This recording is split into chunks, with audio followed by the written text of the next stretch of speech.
ইতিমধ্যে কেব লোকসভাত উত্থাপন হৈছে আৰু হয়তো খন্তেক সময়ৰ পিছতে এই কেব লোকসভাত গৃহীত হ'ব আৰু কাইলৈ ৰাজ্যসভাত গৃহীত হোৱাৰ সম্ভাৱনা আছে। গতিকে এই কেব গৃহীত হ'লে আমাৰ অসমীয়া জাতিৰ কৃষ্টি সংস্কৃতি ভাষা সাহিত্য সম্পূৰ্ণ নিশেষ হোৱাৰ উপক্ৰম হ'ব। গতিকে আমি আজি এই পবিত্ৰ প্ৰতিবাদী স্থলীৰ পৰা আমি সমগ্ৰ অসমবাসী ৰাইজক আহ্বান জনাইছোঁ যে বিজেপি চৰকাৰৰ বিৰুদ্ধে এই নাগৰিকত্ব সংশোধনী বিধেয়ক জাতিধ্বংসী কেবৰ বিৰুদ্ধে ৰাজপথলৈ ওলাই আহক, প্ৰতিবাদ সাব্যস্ত কৰক। আজিৰ তাৰিখত আমাৰ অসমীয়া মানুহৰ কৃষ্টি সংস্কৃতি ভাষা সাহিত্য ৰক্ষা কৰিবৰ বাবে আন্দোলনৰ বাবে প্ৰতিবাদৰ বাবে বিকল্প নাই। কাৰণ বিজেপি চৰকাৰে আমাৰ অসমীয়া জাতিটোক সম্পূৰ্ণৰূপে অসমত দ্বিতীয় শ্ৰেণীৰ নাগৰিক হিচাপে পৰ্যবেক্ষিত কৰিবলৈ ষড়যন্ত্ৰ চলাইছে। গতিকে আমি অসমীয়া জাতিটোৰ এই জটিল সন্ধিখনত অসমীয়া জাতিটোক সুৰক্ষিত ভৱিষ্যতত অসমীয়া জাতিটোৰ অস্তিত্ব ৰক্ষাৰ স্বাৰ্থত আমি ৰাজপথত আন্দোলন কৰাৰ বাহিৰে বিকল্প নাই। মই আপোনালোকৰ যোগেদি আহ্বান জনাইছোঁ সমগ্ৰ অসমবাসী ৰাইজক, এই কেবৰ বিৰুদ্ধে আপোনালোকে ওলাই আহক। এটা কথাই অনুভৱ কৰোঁ যে আজিৰ তাৰিখত যিহেতু বিজেপি নেতৃত্বাধীন নৰেন্দ্ৰ মোদী নেতৃত্বাধীন বিজেপি চৰকাৰে কেব জাপি দি আমাৰ অসমীয়া মানুহক নিশেষ কৰিবৰ কাৰণে যেনে ষড়যন্ত্ৰ চলাইছে। গতিকে আমাৰ অস্তিত্ব ৰক্ষাৰ স্বাৰ্থ, আমাৰ অসমীয়া জাতিটোৰ অস্তিত্ব ৰক্ষাৰ স্বাৰ্থ এতিয়া আমি আগন্তুক সময়ত তীব্ৰ প্ৰতিবাদী কাৰ্যসূচী আন্দোলনৰ কাৰ্যসূচী গ্ৰহণ কৰাৰ বাদে আমাৰ বিকল্প নাই বুলি আমি অনুভৱ কৰোঁ। আমি ৰাইজক আহ্বানো জনাইছোঁ আন্দোলনত অংশগ্ৰহণ কৰিবলৈ।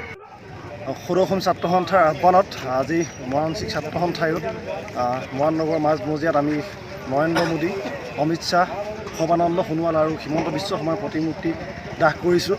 আৰু এই প্ৰতিবাদী কাৰ্যসূচীৰ জৰিয়তে আমি সৰ্বানন্দ সোণোৱাল নেতৃত্বাধীন ৰাজ্য চৰকাৰ আৰু নৰেন্দ্ৰ মোদীৰ নেতৃত্বাধীন কেন্দ্ৰীয় চৰকাৰক আমি সকীয়াই দিব বিচাৰিছোঁ যে অসমীয়া ৰাইজে কোনো কাৰণতে কেব নামানে আৰু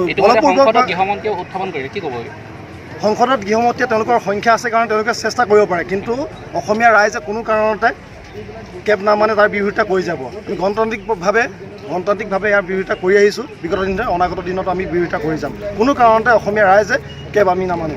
ইয়াৰ পিছৰ কাৰ্যসূচী কি ল'ম বুলি ভাবিছে? ইয়াৰ পিছৰ কাৰ্যসূচী আমাৰ অহাকালিলৈ অসম বন্ধ কাৰ্যসূচী আছে। তাৰ পৰৱৰ্তী কাৰ্যত ধাৰাসাৰভাৱে চলি থাকিব। আমাৰ গ্ৰামাঞ্চল পৰ্যায়তো আমি এই কাৰ্যসূচী আগবঢ়াই নিম। আজি ভাৰত চৰকাৰে অসমীয়া মানুহৰ প্ৰতি ভাল মনোভাৱ নাৰাখি তেওঁলোকে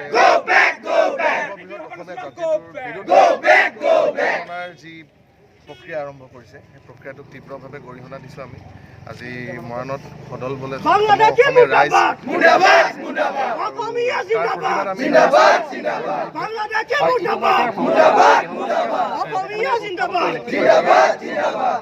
খুব দুৰ্ভাগ্যজনক। আচলতে প্ৰথম কথা হ'ল অসমত অসমীয়া ৰাজত্ব হ'ব লাগিব।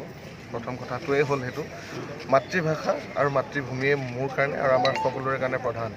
আৰু আটাইতকৈ ডাঙৰ কথা হৈছে যে বৰ্তমান সময়ত অসমীয়া ৰাইজক অসমীয়া ভাষাত ইমান তুলুঙা মন্তব্য কৰিব পাৰিছে বেলেগ সম্প্ৰদায়ৰ লোকে। আমি কেতিয়াও তেনেকুৱা কোনো ধৰণৰ মন্তব্য আগবঢ়োৱা নাছিলোঁ কোনো এটা ভাষাৰ প্ৰতি। আমি সদায় মিলিজুলি একেলগে আছিলোঁ, কিন্তু তেওঁলোকৰ ইমান এটা তুচ্ছ তুলুঙামূলক মন্তব্য আমাৰ জাতি জননী আৰু অসমীয়া ভাষাৰ বিপৰীতে তেওঁলোকে দিয়াৰ পৰিৱৰ্তে তেওঁলোকক কোনো ধৰণৰ গৃহীত ব্যৱস্থা আজিলৈকে লোৱা নহ'ল। ই খুব দুৰ্ভাগ্যজনক মই ভাবোঁ। আৰু অসমৰ চৰকাৰৰ প্ৰতিজন সদস্যকে মই আহ্বান জনাব বিচাৰিছোঁ, অসমীয়া ভাষাৰ প্ৰতি যিসকলে তেওঁলোকৰ ইমান কুমনোভাৱ ব্যক্ত কৰি আহিছে তেওঁলোকৰ প্ৰতি যদি কঠোৰ কোনো ধৰণৰ ব্যৱস্থা নকৰে ই খুব লজ্জাজনক হ'ব আমাৰ অসমীয়া জাতিটোৰ কাৰণে। আজি কেবৰ বিৰুদ্ধে আমি বিৰোধিতা কৰিছোঁ আৰু প্ৰতিবাদ সাব্যস্ত কৰিছোঁ মৰাণত।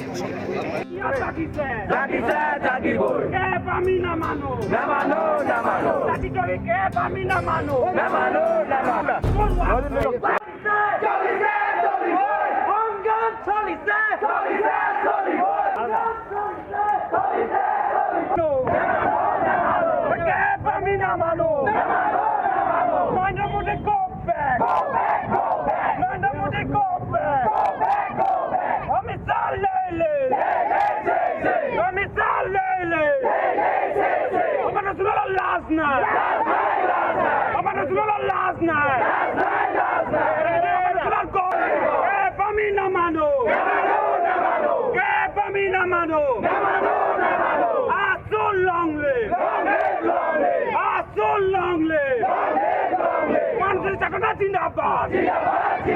Mansoor Jagannath Zindabad. Amit Shah, go back. Narendra Modi, go back. Narendra Modi, walk through it. Walk through it. Walk through